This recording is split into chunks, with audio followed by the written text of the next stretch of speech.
How E&C came to be is at Core Sound Waterfowl Museum and Heritage Center to learn about the rich history of Harker's Island and its surrounding communities. We're here with Chris Yeomans, the education specialist here at Core Sound Waterfowl Museum in Harker's Island. Thanks so much for having us today. Thank you for coming. We appreciate you being here. So tell us a little bit about the museum and what people can experience when they come here.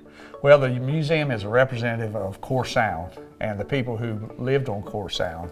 The communities are represented here upstairs, and so when you come here, you'll have what it used to be like living on Core Sound and around the general area. Can you tell us a little bit about the decoys here that people can kind of walk around and experience? There's two types of decoys that you will see here. There's the working type, these are the ones that are behind us that would be used in a decoy spread, and then there's decorative type that you would put on the mantle at home and pay lots of money for, and you don't want to put them out in your decoy spread. And how important has this museum been, and how has the community also been impacted or impacted the museum? Yeah, the museum is an intricate part of Down East community. It helps hold on to our past. It was a representation of our past and what it used to be like living in this area. I like this area here because it has a nice map that kind of shows you exactly where we are.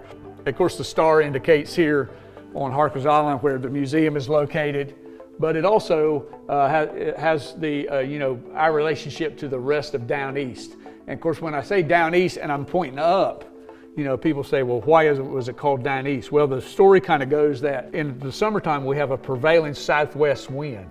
So if you're sailing downwind, it would be going in that direction of Core Sound. So during the sailboat days, this would be going downwind, so we would be going down east. Chris, so we are on the second floor. What can people experience here? On the second floor, like we were talking earlier, is where you would see the communities represented. And obviously you see decoys and things of that nature, but also things that would represent the community as a whole, you might say, not just decoy carving, but this is the heritage part of the museum up here. Over here we have Davis, or Davis's Shore, represented. This is kind of interesting, and some people, but this is a decoy that is rather heavy, and people say, well, how would that float in the water? Well, this would be put on your float blind. So this would be a blind that floats in the water, your sink box, and this would be used as a ballast to like balance it out.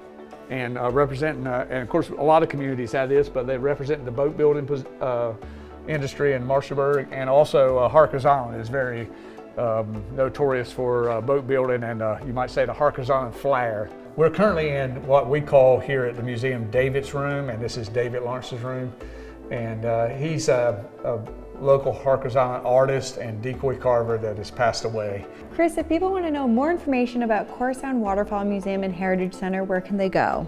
Well, the first thing I would do would go to our website, which is www.coresound.com, and that will carry you to our website, which has all the information you would need to know as far as, donating and shopping. And Chris, so where are we right now?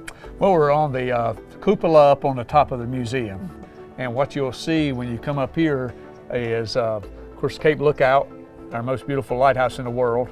You have South Core Banks with Core Sound, and then you have Shackford Banks with Back Sound. So you can see all of that up here, on top of the world, you might say, at Harker's Island. And make sure to come back to Hello E&C every week as we uncover the history of how E&C came to be.